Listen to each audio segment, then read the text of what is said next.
प्रिय आई, पत्र लिहिण्यास कारण की तसे तर भरपूर कारण आहेत, परंतु आज मात्र विशेष कारण आहे. अगदी तू सांगितल्याप्रमाणे पहिल्या दिवसापासून वागत आहे. डोक्यावरचा पदर खाली पडू देत नाही. सकाळी 5 वाजल्यापासून उठण्याचा प्रयत्न करते. सर्वांना आवडणाऱ्या भाज्या बनवते.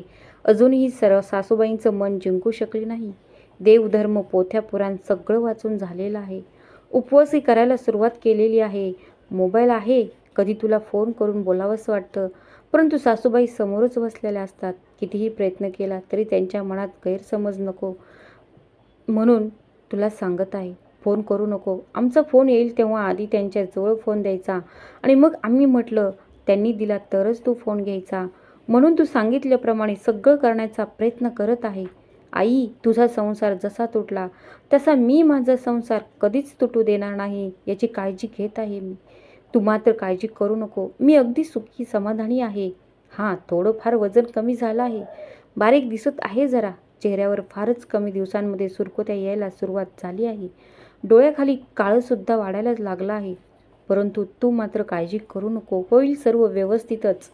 घरातील सर्व व्यक्ती माझ्याकडे लक्ष देतच असतात. जरा प्रमाणापेक्षा जास्तच लक्ष असतं त्यांचं. बाकी तू तुझ्याबद्दल सांगायला विसरू नको. पत्र लिहित जा. फोन नको करू आणि पत्रामध्ये सर्वांबद्दल सांगण्याचा प्रयत्न करत जा. माझ्या घरातील सर्वांबद्दल विचारण्याचा प्रयत्न करत जा. आई, जमलं तर एखाद्या वेळेस भेटायला येऊन, कारण मला वाटतं नाही दिवाळीला मी तुझ्याकडे येऊ शकेल किंवा ते पाठवतील मला. माझ्या तिघेही नंदा येणार आहेत. त्यामुळे मी आत्तापासूनच मला सांगत आहे, दिवाळीला जायचं असेल ठरवलेलं तर विसरून जा. आई, मी कायमस्वरूपी तुझ्या घरामध्ये राहू शकत नव्हती का गं? तुझ्याजवळ लग्न करायला हवं होतं का? एक माणूस आपल्या जीवनामध्ये आणण्यासाठी जन्मापासून ते माणूस माझ्यासोबत आहे. त्यांना कायमस्वरूपी विसरून मी त्या माणसाला, त्या माणसाच्या आजूबाजूच्या लोकांना कसं आपलं म्हणू शकणार आहे?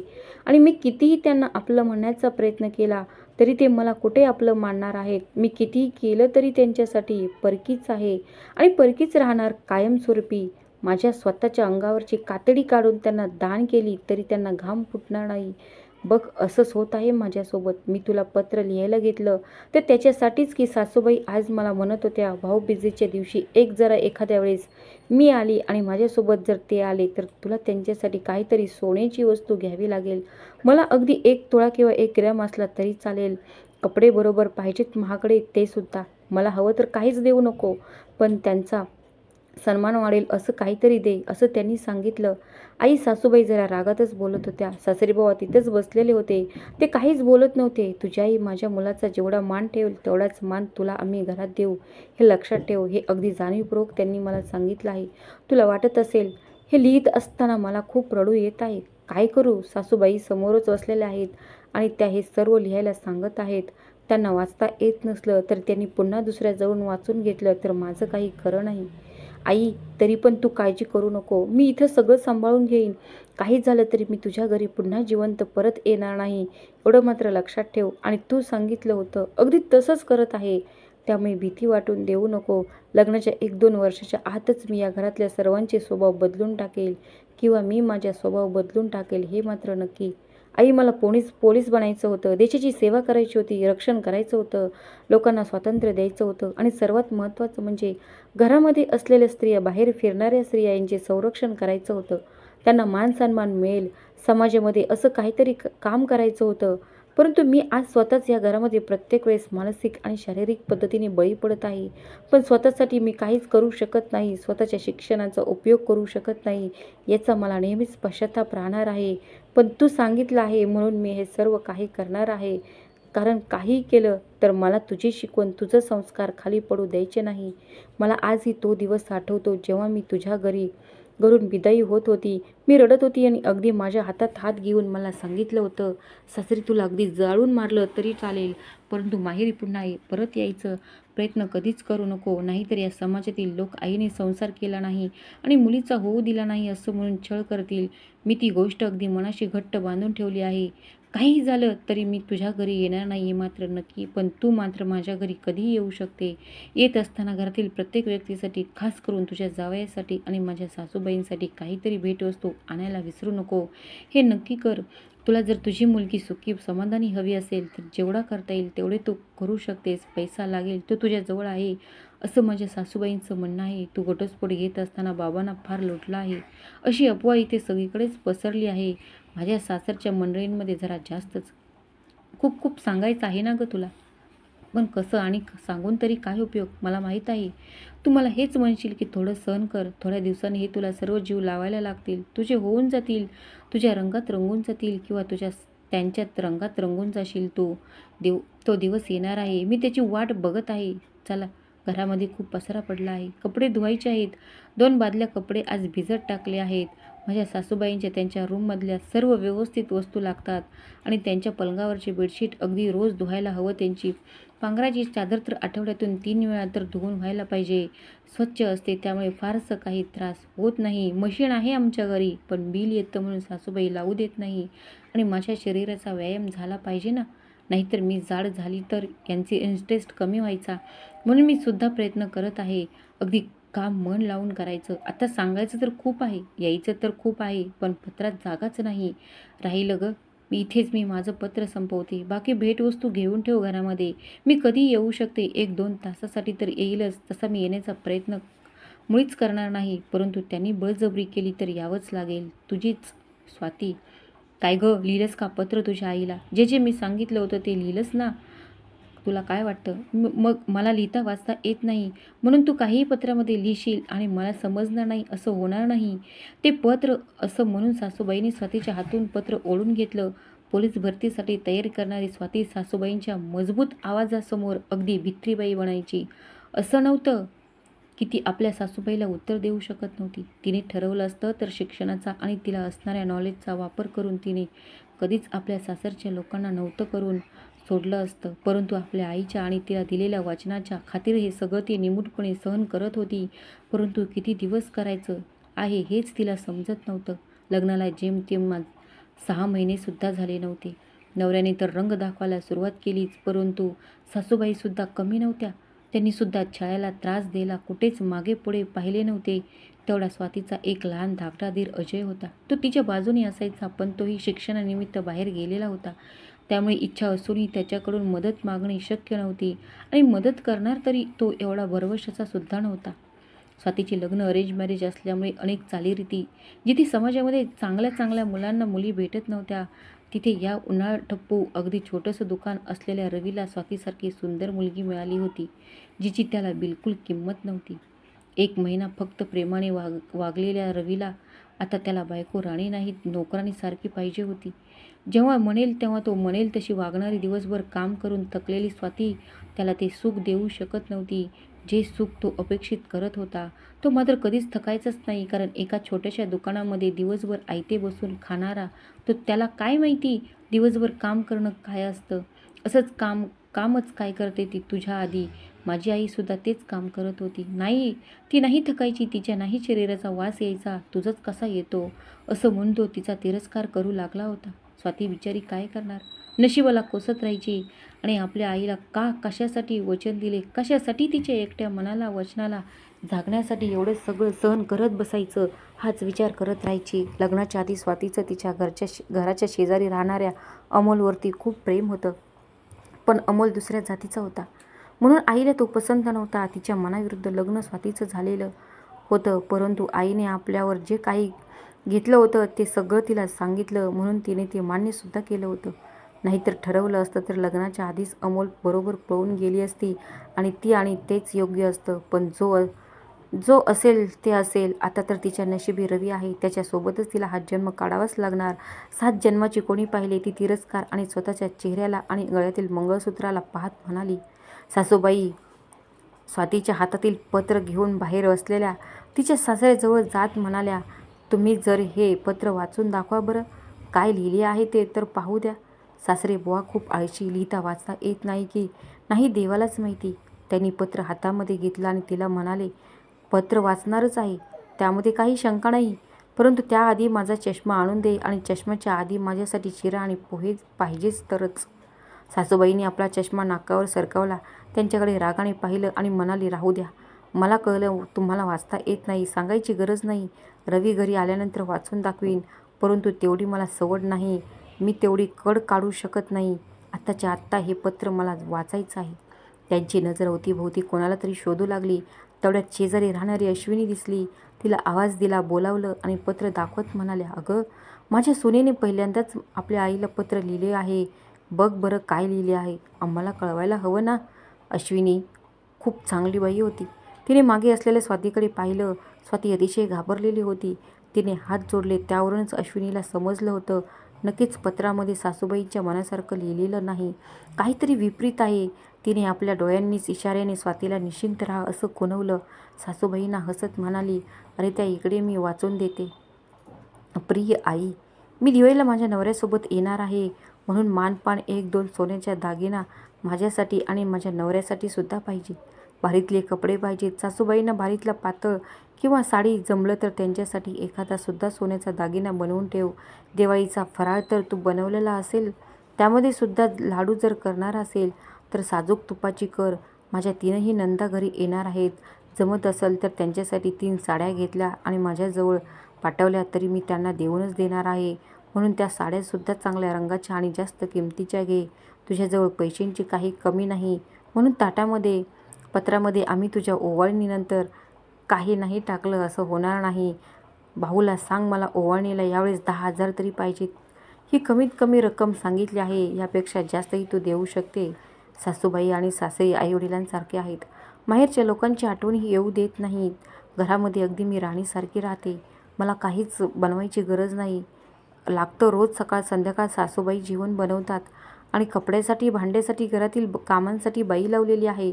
आई, तू खूप सुंदर आणि चांगलं सासर मला शोधून दिलं आहेस, त्यासाठी मी तुला धन्यवाद तर म्हणणारच आहे, परंतु त्यासोबतच तुझ्यासारखी आई मला जन्मी लाभावी ही देवाचरणी प्रार्थना करत आहे.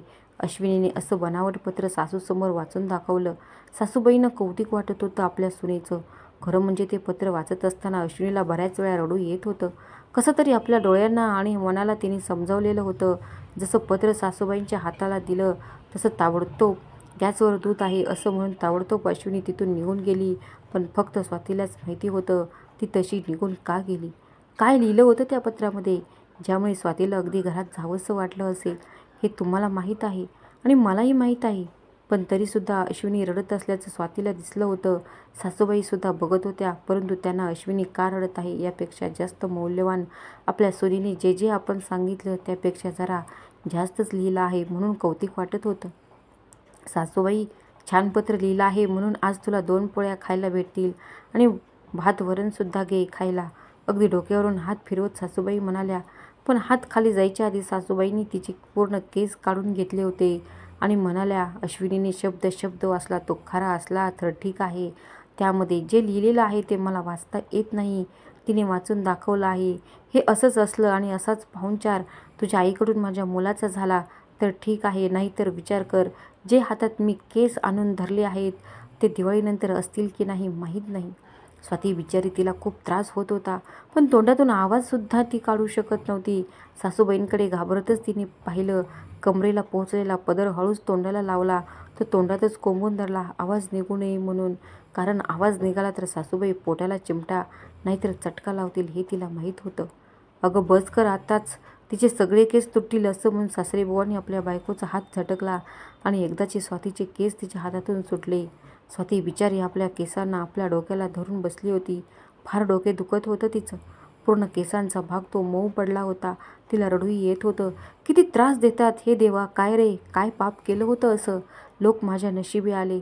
अरेंज मॅरेज केलं याचा एवढा मोठा परिणाम, आणि किंवा अमोलने मला श्राप आत्ताच दिला नसेल ना, असा विचार करून स्वाती आपल्या रूममध्ये गेली आणि रडायला लागली. आई, अशी मोठ्याने हाक मारत तिने अगदी हंबरडाच फोडला. खिडकीतून अश्विनी तिच्याकडे पाहतच होती. तीही रडत होती आणि स्वातीही रडत होती. स्वातीने पुन्हा तिच्याकडे पाहून हात जोडले आणि तू मला वाचवलं असं जणू काही तिने तिला म्हणून धन्यवादच केला होता.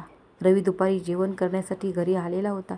घरामधलं बदललेलं वातावरण त्यांनी पाहिलेलं होतं. आज असं पहिल्यांदा वाटत होतं त्याला की त्याची आई जरा आज प्रमाणापेक्षा जास्तच गोड त्याच्या बायकोसोबत बोलत होती. काय झालं असेल बरं, तो विचार करूच लागला. कदाचित हिला दिवस तर नाही केले, कसे जाऊ शकणार, नाही, पण तरीसुद्धा तो बदललेल्या आपल्या आईच्या स्वभावाकडे आणि बाबांकडे पाहू लागला व शेवटी त्याने विचारूनच टाकले, काय ग आई, अचानक गंगा उलटी वाहू कशी लागली आहे? मी काय तुझ्या बायकोला तुझ्यासारखी मारझोड करत नव्हती, प्रेमाने सांगायची. हा, आता माझी शिकवण्याची पद्धत थोडी वेगळी आहे, तेवढेच बाकी. काही नाही, तसं पाहिलं तर तीही चुका करतेच, पण आज मात्र तिने अगदी मला पाहिजे तसं केलं म्हणून गोड कौतिक होत आहे. तिने जर असं चालू ठेवलं तर तिचं गोड कौतिक होणार आहे. काय गं, आता बघतेस काय, देणार ना त्याला जेवायला, मोठ्याने ओरडत सासूबाई स्वातीला म्हणाल्या. स्वाती लगेच किचनमध्ये गेली आणि जेवणाची ताट वाढून घेऊ लागली.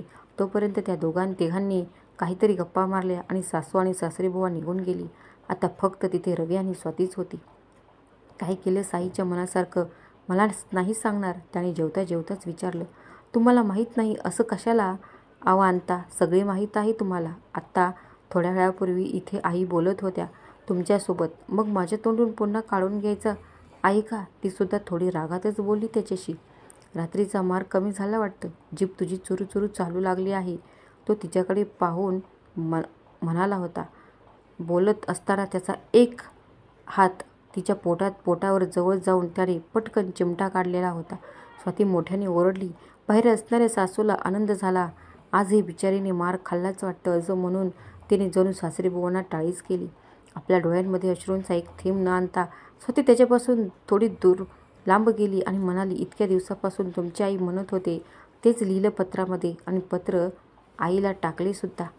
एवढी घाई कशासाठी केली? मी वाचलं असतं मग टाकलं असतं. काय गं आई, पत्र कोणी पोस्ट पेटीमध्ये टाकलं? तो जेवताच मोठ्याने आवाज काढून आपल्या आईला विचारू लागला.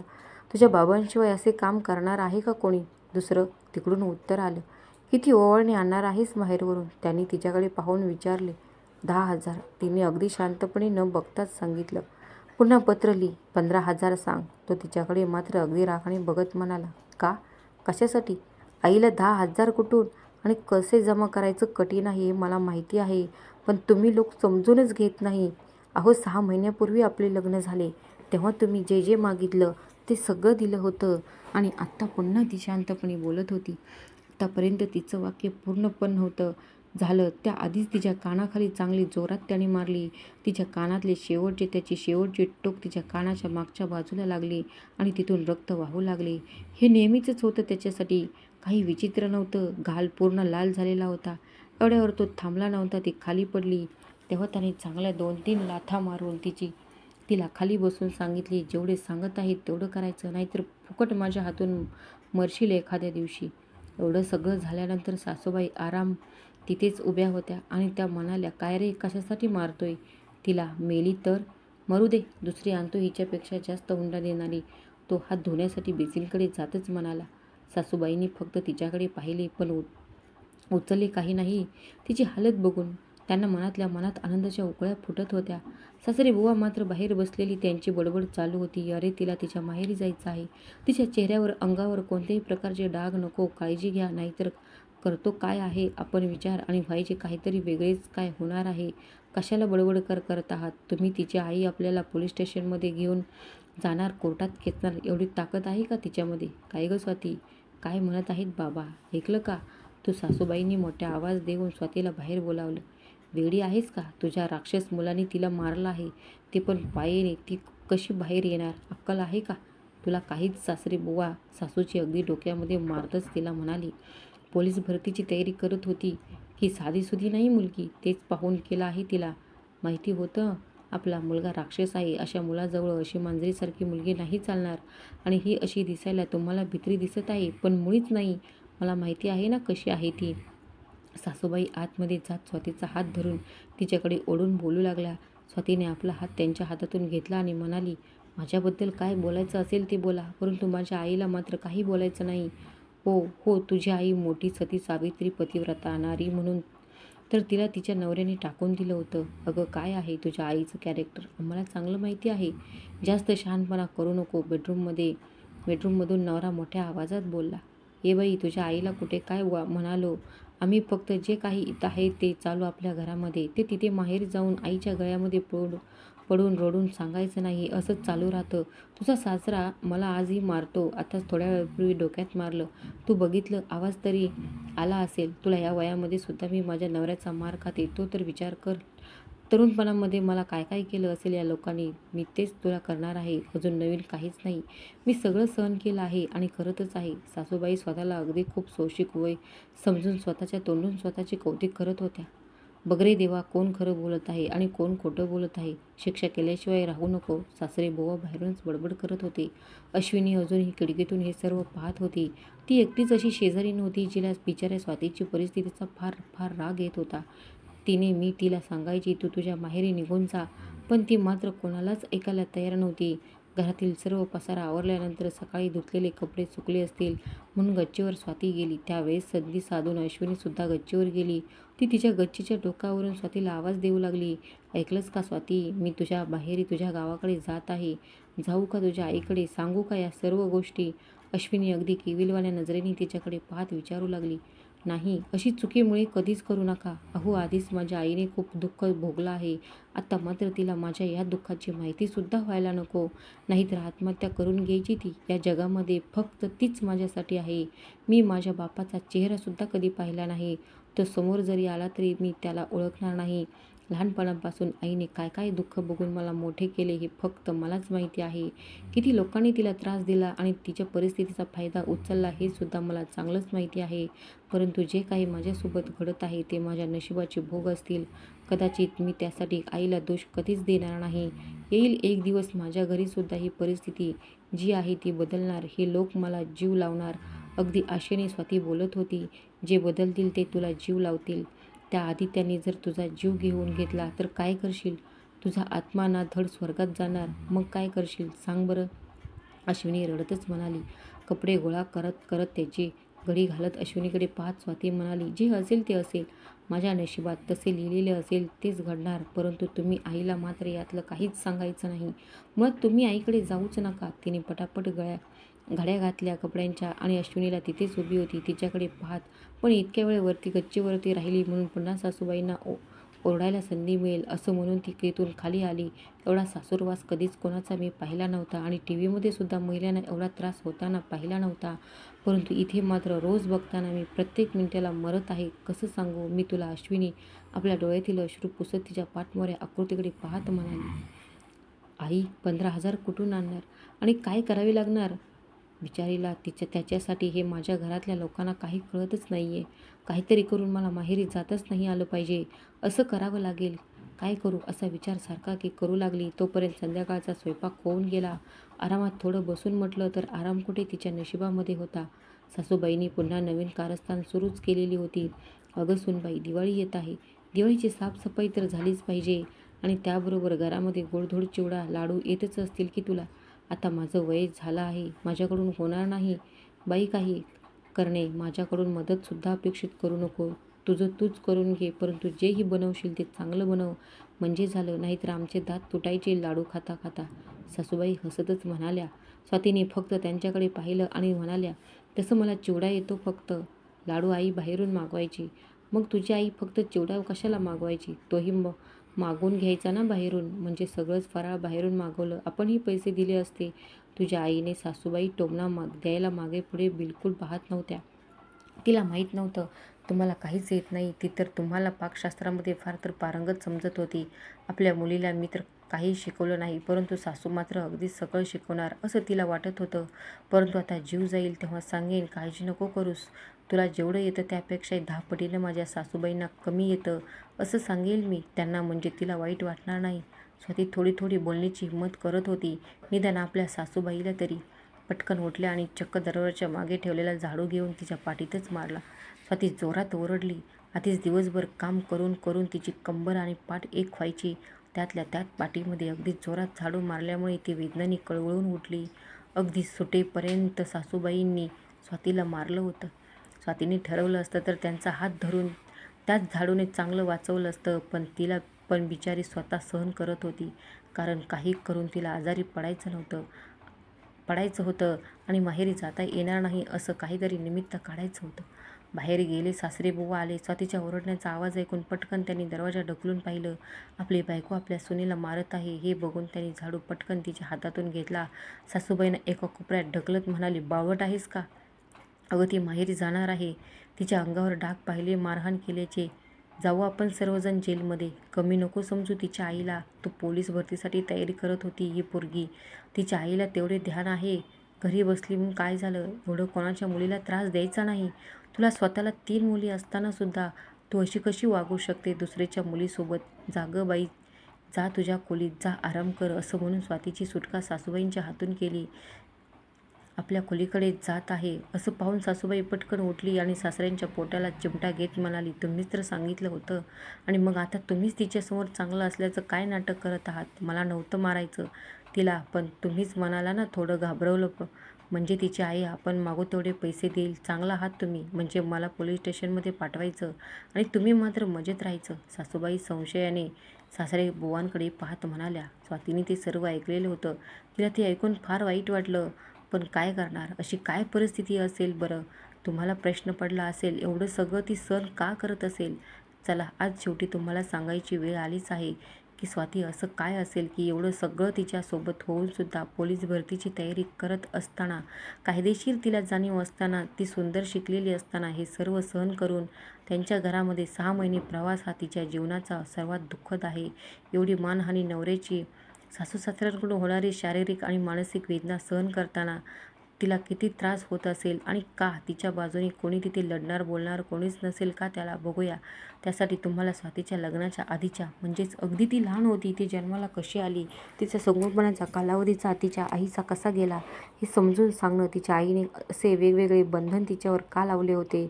असं काय घडलं होतं तिच्या आईसोबत की तिची आई काही झालं तरी, अगदी मेली तरी चालेल, परंतु माहेरी येऊ नको असं का म्हणत होती? याबद्दल तुम्हाला सांगणार आहे सविस्तर. ते अगदी गरजेचं आहे. आणि तुमच्या मनामध्ये प्रश्न पडलाच असेल, आपल्या मुलीचे लग्न करत असताना कोणती बाई मोठ्या वडीलधाऱ्या व्यक्तींचा किंवा प्रत्येक गोष्टीची तपासणी केल्यानंतरच मुलीचे लग्न ठरवते?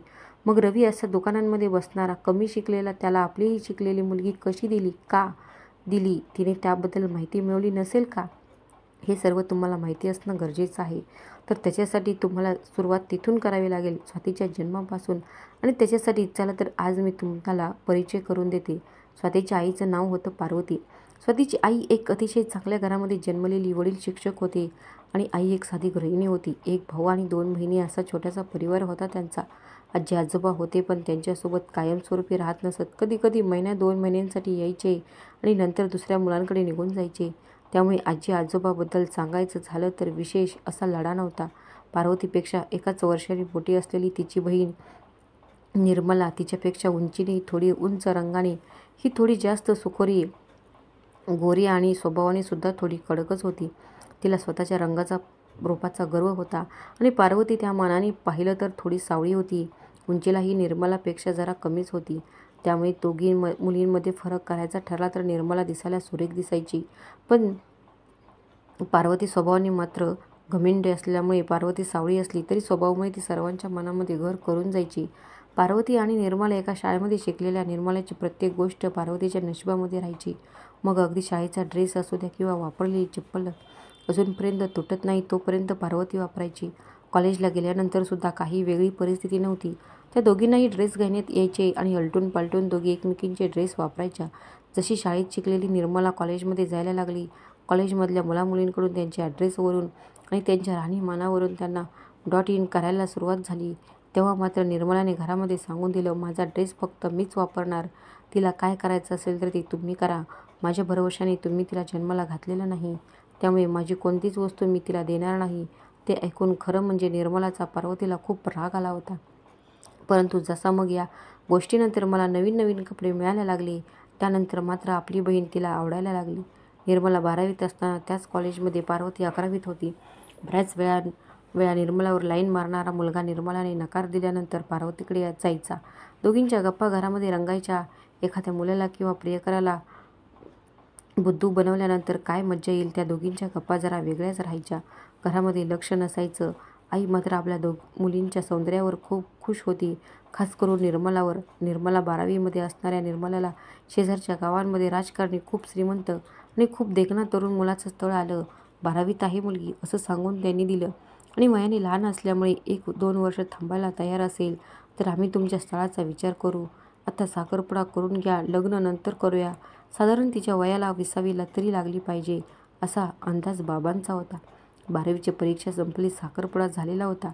त्यामुळे निर्मलाचा नवरा राहुल वारंवार तिला भेटायला यायचा. चोरून लपवून त्यांच्या दोघांच्या गप्पा कधीकधी पार्वती ऐकायची. तिच्या मनावर त्याचा परिणाम होऊ लागला होता. निर्मला लग्नाच्या वयाची झाली, पण त्याचबरोबर पार्वती देखील लग्नाच्या वयाची झाली होती. हे कोणाच्याच लक्षात आले नाही. बऱ्याच वेळा निर्मलाला भेटायला येणारा राहुल, त्याचा लहान भाऊ, त्याच्यापेक्षा तो सुद्धा कधीकधी राहुलबरोबर कॉलेजमध्ये यायचा.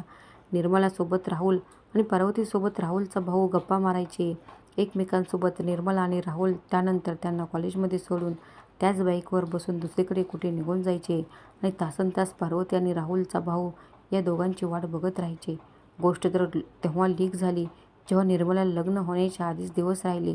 परंतु देवाची कृपा म्हणावी की राहुलने स्वतः तो त्या बाळाचा बाप आहे असं कबूल केलं. परंतु मी लग्न निर्मलाशीच करेन, तेव्हाच करेल तेव्हा ती आहे त्या बाळाचं अबॉर्शन करेल. कारण त्याला गरोदर बायकोसोबत राहायचं नव्हतं. त्याला तर खूप मज्जा करायची होती.